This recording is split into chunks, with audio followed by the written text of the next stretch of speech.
पहली इनिंग्स में विकेट का बिहेवियर या पिच का बिहेवियर कुछ और था, या फिर दूसरी इनिंग्स में बॉलर्स का बिहेवियर कुछ और था। मुझे तो लग रहा है कि शायद इंडियन जो बॉलर्स हैं उनको बॉल भी डिफरेंट दिया जाता है। इंडियन बॉलर्स जो है ना, उनको आईसीसी और बीसीसीआई अलग बॉल देता है, अलग गेंद देता है। पता नहीं एसजी की बॉल देता है या ऐसी बॉल देता है जो स्विंग और सीम को हेल्प करती है। जसप्रीत बुमराह, मोहम्मद शामी और मोहम्मद सिराज, ये तीन बंदे हैं। जिस तरह का सीम स्विंग इंडिया को मिल रहा है वो मतलब लग ही नहीं रहा। ऐसे लग रहा होता है कि एकदम से आप जो है ना वो बॉलिंग विकेट पे बॉल कर रहे हैं और अजीबोगरीब सा सीम स्विंग वहां पे मिल रहा है। इंडियन जो बॉलर्स है ना, उनको आईसीसी और बीसीसीआई जो है ना वो बॉल ही नहीं दे देता, जो डी शेप्ड होती है या यूज्ड होती है, या शायद एसजी की बॉल होती है, कुकुबरा ड्यूक्स नहीं होती, अलग बॉल होती है कोई। कहते हैं ना कि जब आप किसी के आसपास नहीं पहुंच सकते तो आप फिर उसको गिराना शुरू कर देते हो। 350 जहां पे रन लगे हैं तो दूसरी टीम कम से कम 50 पे नहीं आउट होती, वो 150, 200 या 250 करीब करीब जाती है। लेकिन श्रीलंका को तो मौका ही नहीं मिला, उन्होंने सर उठाने का वक्त ही नहीं। देखिए हसनैन, इंडिया का क्रिकेट में किरदार काफ़ी अरसे से बहुत सी चीज़ों में मशकूक तो रहा है, इसमें कोई दो राय नहीं है जी। बॉल बदली जा रही है, इंडियन टीम को दूसरी बॉल दे दी जाती है और विपक्षी टीम को दूसरी बॉल दे दी जाती है।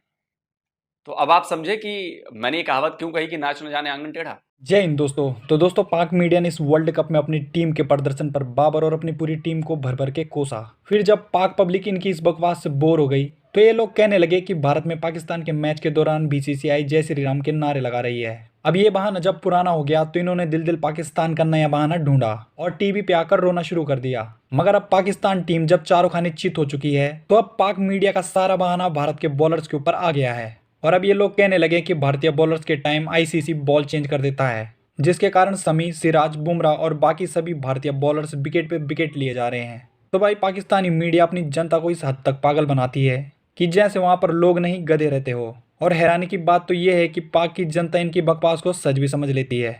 बहुत बड़ी कंट्रोवर्सी हो गई है वर्ल्ड कप में।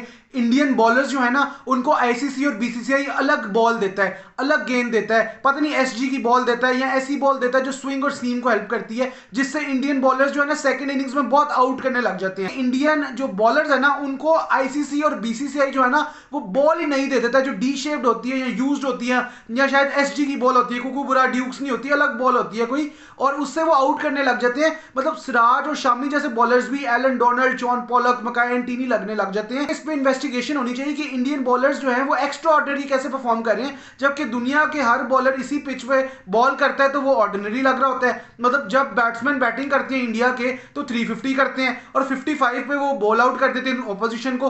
तो क्या इतना डिफरेंस आ जाता है कि मतलब जो इंडिया 50 ओवर खेलता है उसमें 350 होगा और जब बॉलिंग इंडिया करता है तो 55 ऑल आउट। ये वजह क्या कि इंडिया 7 के 7 मैचेस जीत गया। में श्रीलंका की बैटिंग स्टार्ट हुई तो लग रहा था कि श्रीलंका जिसने पाकिस्तान के खिलाफ 367 रन का टारगेट किया था वो शायद फाइट करेगा इंडिया के खिलाफ। लेकिन पूरी की पूरी श्रीलंकन टीम एशिया कप में जिस तरह 50 रन पे आउट हुई थी, इसी तरह यहां पर भी 55 रन पर आउट हुई है। और इस तरह लग रहा था कि शायद पहली इनिंग्स में विकेट का बिहेवियर या पिच का बिहेवियर कुछ और था, या फिर दूसरी इनिंग्स में बॉलर्स का बिहेवियर कुछ और था। मुझे तो लग रहा है कि शायद इंडियन जो बॉलर्स हैं उनको बॉल भी डिफरेंट दिया जाता है। उसकी रीज़न ये है कि जो भी और बॉलर हैं जो उस कैलिबर के बॉलर हैं, चाहे बुमराह हैं या शामी हैं, इनके अगर कैलिबर देखा जाए तो इस तरह के शाहिन शाह अफरीदी भी बॉलर हैं, मैट हेनरी भी हैं, लेकिन उनका सीम नहीं होता, स्विंग नहीं होता। ये अपने तज्जियाकारों से पूछेंगे कि ये क्या कुछ हो रहा है। कि आज के मैच में सबसे पहले जो मुझे लग रहा है कि कोई गेंदें जो है वो डिफरेंट होती हैं। क्या आपको लगता है कि ऐसी पॉसिबिलिटी है? क्योंकि जिस तरह का सीम स्विंग इंडिया को मिल रहा है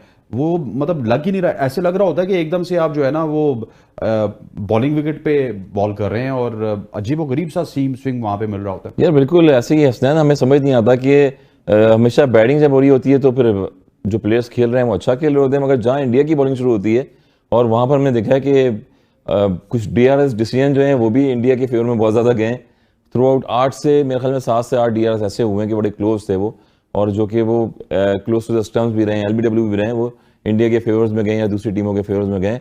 मगर बॉल का एक रेशियो नजर आया आज। हम जिस तरह दिख रहे हैं कि शामी जैसे बॉलर्स और सिराज जैसे बॉलर, ऐसा लग रहा है एक टाइम पे हम खेलते थे एलन डोनाल्ड को खेलते थे, मकाई एंटीनी को खेलते थे, तो वो बॉलिंग करते थे। साउथ अफ्रीका में हम जब जाते थे वहां पर तो जाहिर पता है एक तरफ शाइन होता था और एक तरफ विदाउट शाइन होता था, जहां पर रिवर्स होता था, सीम स्विंग होता था बॉल। मगर यहाँ पर मुझे लग रहा है कि शायद कोई बॉल भी चेंज हो जाता है। मुझे लग रहा है सेकंड इनिंग में जिस तरह से बॉलें जो है ये आईसीसी दे रहा है या फिर एम्पायर का थर्ड एम्पायर जो पैनल या बीसीसीआई दे रहा है, या बीसीसीआई दे रहा है। बॉलों का भी एक चीज एक्सपेक्टेशन होना चाहिए बॉलों का। जिस तरह से पहला बॉल ही शामी ने आगे स्टंप में किया है और अभी 300 जो है 350 इतनी पिटाई खाने के बाद एक फील्डिंग टीम जो है वो बैटिंग साइड पे ऊपर गई है डगआउट में। अभी वो चेंजेस ही कर रहे थे एकदम से, तो बैक टू बैक हाईलाइट्स चलना शुरू हो गई हैं और सीधी सीधी बॉलें थी जिन पे क्रॉस खेलने जा रहे थे बैटर्स और आउट हो रहे थे। तो मैथ्यू एंजल जो है वो खड़े हुए थे स्क्रीन पर, उन्होंने एकदम से देखा है कि ये क्या हो रहा है बॉल में। जो शामी का पहला बॉल था एलबीडब्ल्यू का, बैटर्स क्रॉस खेलने के लिए गए।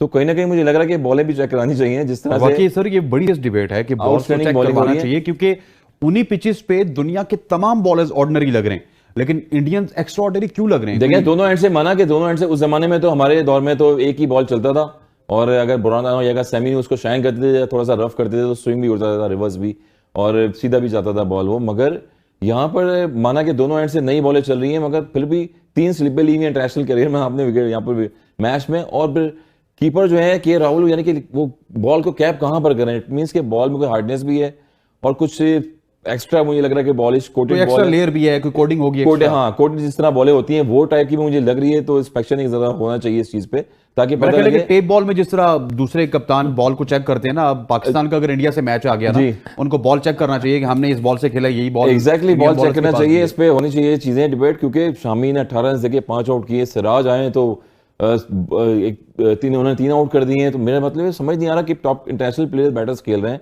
और सारे क्रॉस होते आउट हुए। कल के मैच में फिर देख लें, अगर न्यूजीलैंड का मैच देखें बीच में, उसमें भी थोड़ा सा क्रॉस जाते हुए बॉल एकदम से जो आगे वाला बॉल गिरता है वो गायब हो जाता है, समझ लें गुम हो जाता है वो। तो उसमें मुझे बड़ा एक थोड़ा सा शक शुबा लग रहे हैं।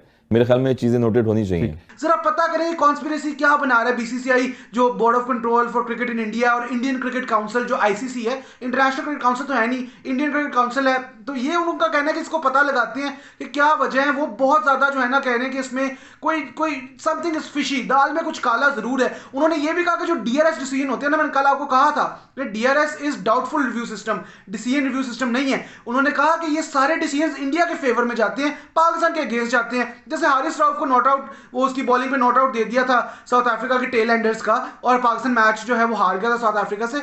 तो इसी तरह जो है बुमराह की दफा वो उंगली उठा रहे थे। तो यही वो कह रहे हैं कि सिराज, शामी, बुमराह ये कैसे वर्ल्ड क्लास बने हुए हैं, इनके साथ क्या वर्ल्ड कप में ऐसा हो रहा है जो ये बॉलर जो है एक्स्ट्रा ऑर्डिनरी है और बाकी बॉलर्स ऑर्डिनरी हैं। अब ये उन्होंने बहुत बड़ी बात कर दी है। वो प्रोफेशनल क्रिकेटर है, पाकिस्तान से इंटरनेशनल क्रिकेट खेले हुए हैं, इतना बड़ा क्रिकेटर इस तरह की बात कर रहे हैं और कह रहे हैं कि कुछ दाल में काला है तो इन्वेस्टिगेशन करनी चाहिए। लेकिन इन्वेस्टिगेशन करेगा कौन, क्योंकि बीसीसीआई और आईसीसी दोनों एक ही हैं। मतलब वो तो हैंड इन ग्लव वाली बात है ना, सारे कुछ जो है उसी तरह है। तो कौन इन्वेस्टिगेट करेगा, कौन पता लगाएगा इस चीज पे कि इंडियन बॉलर्स आउट परफॉर्म क्यों कर रहे हैं। इस तरह तो आप वर्ल्ड कप उनको दे दें। अगर तो इन्वेस्टिगेशन करनी नहीं है, या इन्वेस्टिगेशन भी इंडियंस नहीं करनी है, क्योंकि मैच रेफरी भी आपका, थर्ड अंपायर भी आपका, फोर्थ अंपायर भी आपका, ऑन फील्ड अंपायर भी आपके, सारा कुछ आपका है, तो इन्वेस्टिगेशन कैसे होगी ट्रांसपेरेंट? ये बहुत बड़ा एक सवालिया निशान है। और हसन रजा ने ये कहा, पता चलाओ कि इंडियन बॉलर्स को अलग ही बॉल मिलती है, कोई बॉल चेंज कर दी जाती है उनके लिए, जिससे वो आउट करते हैं, जिससे वो स्विंग कर रहे हैं, सीम कर रहे हैं, रिवर्स स्विंग कर रहे हैं, ना जाने क्या क्या कर रहे हैं, और ऑपोजिशन जो है उनका मुंह देख रही है।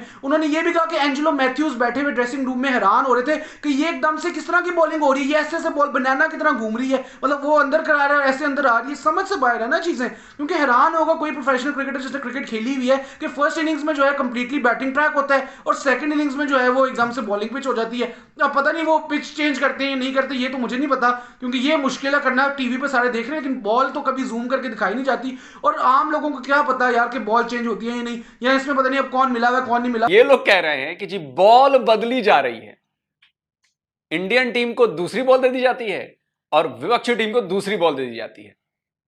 तो अब आप समझे कि मैंने ये कहावत क्यों कही कि नाच न जाने आंगन टेढ़ा। अच्छा, अभी और चीज तो आप सिलसिला देखिए। इनका कोच मिकी आर्थर कहता है कि जी पाकिस्तान को सपोर्ट नहीं मिल रहा, कभी कहता है कि जी दिल दिल पाकिस्तान गाना नहीं बज रहा। आप समझ रहे हैं किस तरह की बातें हो रही हैं? ये बहाने हैं, एक्सक्यूजेज हैं अपनी नाकाबिलियत को छुपाने की, अपनी खराब परफॉर्मेंस को छुपाने की। अच्छा, एक फॉर्मर क्रिकेटर पाकिस्तान के तो यहां तक कह बैठे कि जी यूज्ड पिचेस दी जा रही हैं पाकिस्तान को खेलने के लिए, जैसे पिचेस ना हुई। अच्छा, मेरे दिमाग में कुछ और आ गया कि यूज्ड, खैर मतलब ये तो हद दर्जे का बहाना है ना यार। उसी पिच पर दूसरी टीम भी खेल रही है, वो आपको ठोक दे रही है। उसी पिच पर दूसरी टीम की परफॉर्मेंस अच्छी होती है, उनके बॉलर्स भी चल रहे हैं, उनकी बैटिंग भी चल रही है, और आप नहीं चल रहे, ना आपकी बॉलिंग चल रही है, ना आपकी बैटिंग चल रही है, और आप कहते हैं कि जी फिक्स है मैच। इसीलिए मैंने कहा कि नाच न जाने आंगन टेढ़ा।